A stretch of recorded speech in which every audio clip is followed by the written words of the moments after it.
What's up, everybody? Shout out to Crew Excellence. It's your boy, Justin Strickland on the Ladder Podcast. Another episode where we talk about leadership and all things that entails. My mom pointed something out to me, and I was like, I didn't realize that. She said, you ain't never talked about Barack Obama on your podcast. And I said, I guess you're right. So today, I'm going to talk about Barack Obama on my podcast. Shout out to you, Mom. I am super excited to get into his opening of the Obama Presidential Center and the beautiful campus that just opened on the south side of Chicago.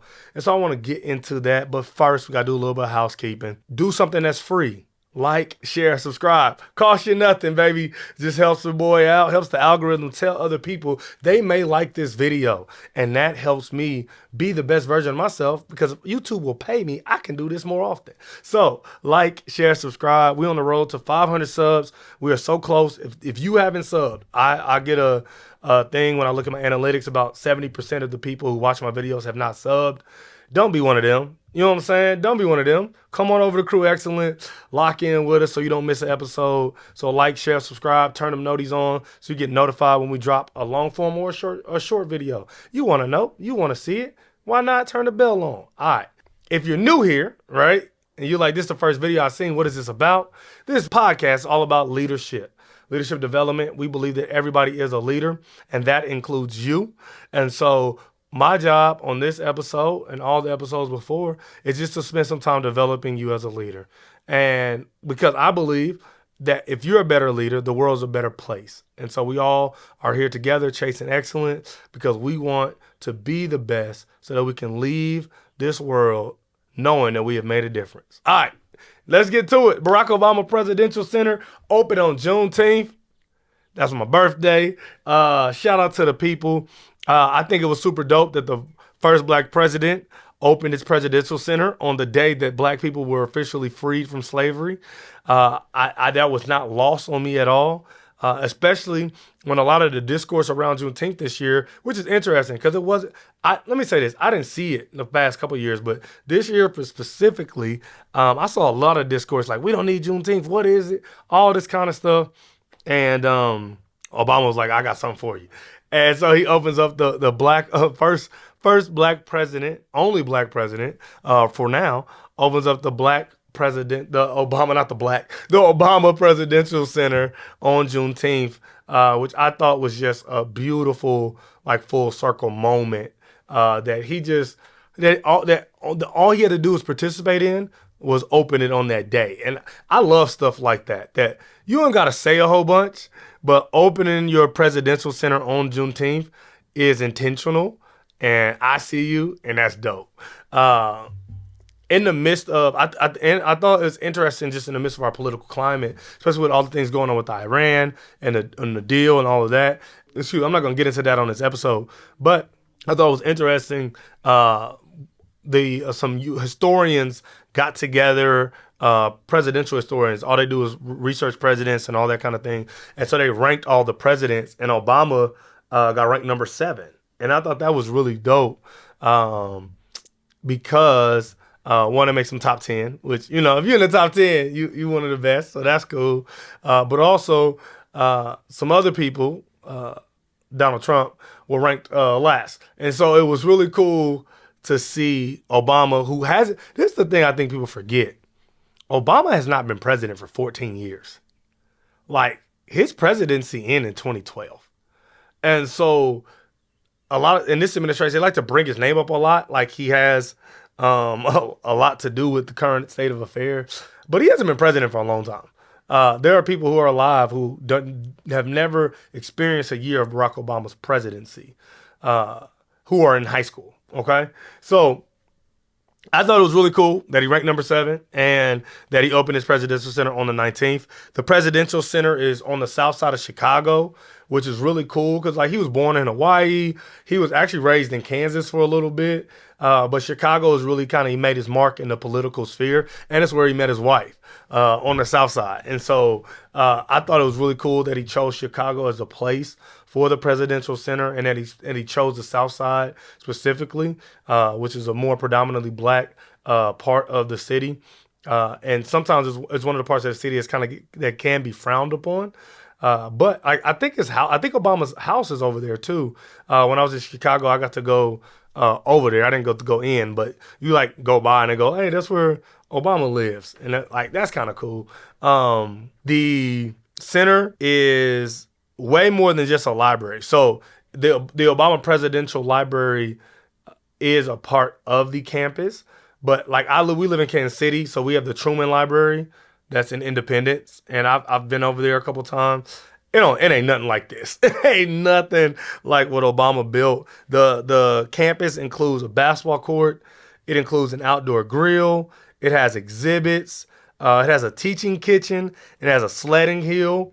And the reason it has a sledding hill is because Michelle all wanted a sledding hill. So I love that the campus, the center, it intertwines Michelle all through it. Where if you go to like a lot of the other presidential libraries, that's not true. It may be a placard or one thing or so that's about the president's wife. But one thing Barack has always been very intentional about is honoring Michelle and honoring how important she was to the process of him becoming president. And so the center reflects that. And you can, like I said, they got the teaching kitchen and the sledding hill specifically are things that she wanted and that they are a part of the campus. It is 19.3 acres. It is huge. When you look at it from the sky view, it's a sprawling campus. It's really nice. And a lot of the parts of the campus are free, which I think was a really good touch about the community development aspect of it, where this is not, I didn't just drop something in the South Side that you can afford or experience. I dropped something on the South Side that is meant to be participated in by the residents here. And so like the tickets are free.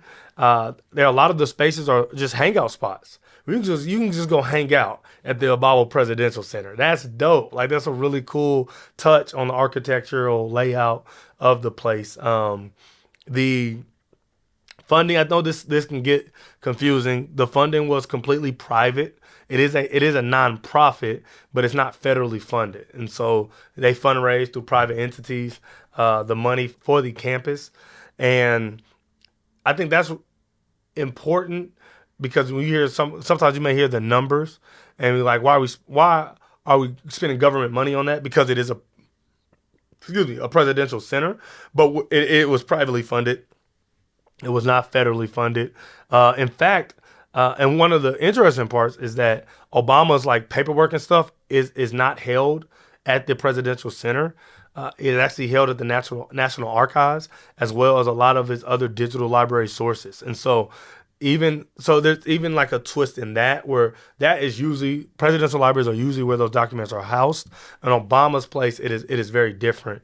One of the center's like main focuses is on raising up leaders, and so they have spaces and programs for developing leaders, which and like I mean people from all around the world will attend and visit and participate. But I think it's really cool. Obama, being a leader that was developed on the South Side of Chicago, would reinvest to develop other leaders on the South Side of Chicago. Like I believe that was very much intentional and another full circle moment that happened at the center. The key message throughout the center is that compromise, bipartisanship, and working together as people is what is required of democracy. And he paints a very clear picture that hope exists and we can believe in the humanity of each other. And if we meet in the middle, we find a middle ground, we can accomplish great things. That is a reflection of his presidency. As we get further away from him being president, people start to paint different pictures that didn't necessarily exist while he was president. Barack he ran on a very bipartisan ticket. I remember his whole tour, he kept saying, go across the aisle. Like that was a phrase I remember him saying all the time. We're going to go across the aisle and we're going to get stuff done. We're going to go across the aisle and we're going to get stuff done. Now, the Republicans hated Barack Obama, and I don't use hate loosely, but they really hated Barack Obama. So much so that a lot of the things that he wanted to get done, he had to fight and sign executive orders and do some things that he wasn't his first thought. His first thought on being president was working in a bipartisanship kind of flow of presidency. And the Republicans kind of forced his hand on some stuff. And he still went across the aisle to get a lot of stuff done, to get a lot of laws passed. Universal health care is a bipartisan bill. It has things that Republicans wanted in there, has things that Democrats wanted in there. And now that's kind of been ripped apart and all that. But that was a crowning moment of bipartisanship and what it looks like to actually do your job. Which, if you're Congress, you're a president, your job is not to peacock for your party or to fundraise through lobbyists. Your job is to do what's best for the people of America. And that universal health care bill was a bill built from both sides of the aisle on what they thought was best for the people. That doesn't mean, and this is when I say best for the people, that means that for the majority of people, this bill is a net positive. It might not be great for everybody. I know some people's rates went up and there was some issues, but for a lot of people, Obamacare or universal health care was something that kept them alive, that kept their kids alive, that allowed them to get dental for the first time or have vision for the first time. And that is a net positive for the country. I saw a stat today. America is the only country in the World Cup that doesn't have universal health care. And that's just wild. And I don't know where you stand on universal health care politically, but just as a human, I believe that we all can agree people deserve access to not be sick. And that's not a crazy ask. And so that's one of the cool things about the center is that it is a beautiful, intentional piece of art throughout the center that reminds you that we can work together. And another part that I thought was really interesting is that he has a wing that highlights his accomplishments, universal health care and some of the other things that he accomplished while in office. But he also has a wing that highlights the things he didn't get done. And that's very different than most presidential libraries that only highlight their success. He kind of talks about some of the stuff that he wanted to get done and that didn't get done. And it's a reminder that governance is hard. Being president is not easy. When you have to work with all these senators and all these people in the House of Representatives and support and try to do what's best for millions of people, it's not an easy job. And so that wing kind of reminds people that walk through it that regardless of how you feel about Barack Obama, positive or negative, the job of governance is more difficult than you could imagine. And so I think it's a really good insight into I wanted to do some things, but I wasn't able to get this done for this reason or the other. And that's a humbling. It's a humbling reminder of all of our limitations. Even the president of the United States, who is often called the most powerful person in the world, has limitations. And that wing of the presidential center reminds us of that. The center is really built around this ideal that community development is important.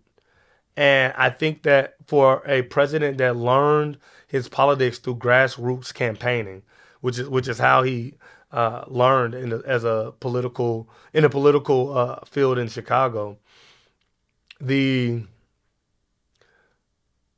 not lost on me that his presidential center is focused again on that community development, kind of that grassroots, bootstraps ideal of politics, that the people are the driving force of politics, doing things, getting laws passed for them, getting ordinances passed for them, getting funds that can be used and set aside for their development is the ultimate goal of governance, is the ultimate goal of public office. And so the center is built around raising up leaders today and tomorrow that will impact our community, their community, and the world. And that is just incredible. I think Barack Obama and his wife, Michelle, are just images of grace, images of perseverance, images of dignity. And this center captures that. The best way a building can, right? Captures kind of that. It embodies a lot of those virtues that we find in their lives, in their books, in their character, in their speeches, in their presidency. We see a lot of those virtues, hope, that are held, that they talk about at the center.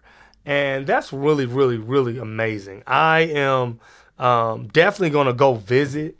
I know tickets are a little booked out right now, but I'm definitely going to make it out. Chicago is just a drive up from Kansas City. I'm going to make it out there and check it out because it's historical, right? Just as much as Obama being president was historical, the Presidential Center also is historical. Like, we had a black president. Now we got a black presidential center. And so some of those people, like I talked about, who were born after he left office, can go visit the presidential center and learn about him, which will be a nice balance to maybe some of the rhetoric we've heard about the Obamas recently. The juxtaposition of Obama's speech and Michelle Obama's speech, they spoke with such eloquency and grace and intellect, versus a lot of the rhetoric we hear from the White House was not lost on me. It was refreshing to hear Obama speak and to hear Michelle speak, because it reminded me of when I was younger and I had a certain view of who politicians are and what they should be doing, and how the last few years has really kind of soured that view. Seeing them on stage, watching them walk through the ribbon cutting and going through reading articles about the center was a reminder of what a politician can be. And I don't necessarily agree with all of Barack Obama's politics, but I think that sometimes that dilutes the man, right? Because all in all, he is a good dude. And he's crazy charismatic. He's so well thought out when he talks, and he's so intentional with his actions. He's somebody that you could look up to and learn from, regardless of your political sway or your ethnicity or any of that. He is a leader of leaders, and his presidential center is just a building that embodies that leadership. And so I want to hear what y'all think in the comments. Have y'all seen the pictures? Did you watch the speeches or any of that? And let me know what y'all think about it. I think it's dope, and I can't wait to go. If you've already been, drop a comment. How was it? I saw people was hula hooping. I saw people playing basketball, reading books, doing art. It looked like a time was had at the opening ceremony. And so I would love to hear some feedback on it, because I'm gonna go. I'm definitely gonna get tickets. We're gonna get my wife. Gonna go out there for a weekend and check it out. So yeah, man. Love y'all, man. Until next time, man. I'm gonna be trying to get this campaign again. I'm running for president. You feel me? I'll holler at y'all, man. Until next time. It's Justin Strickland. I'm gone. Peace.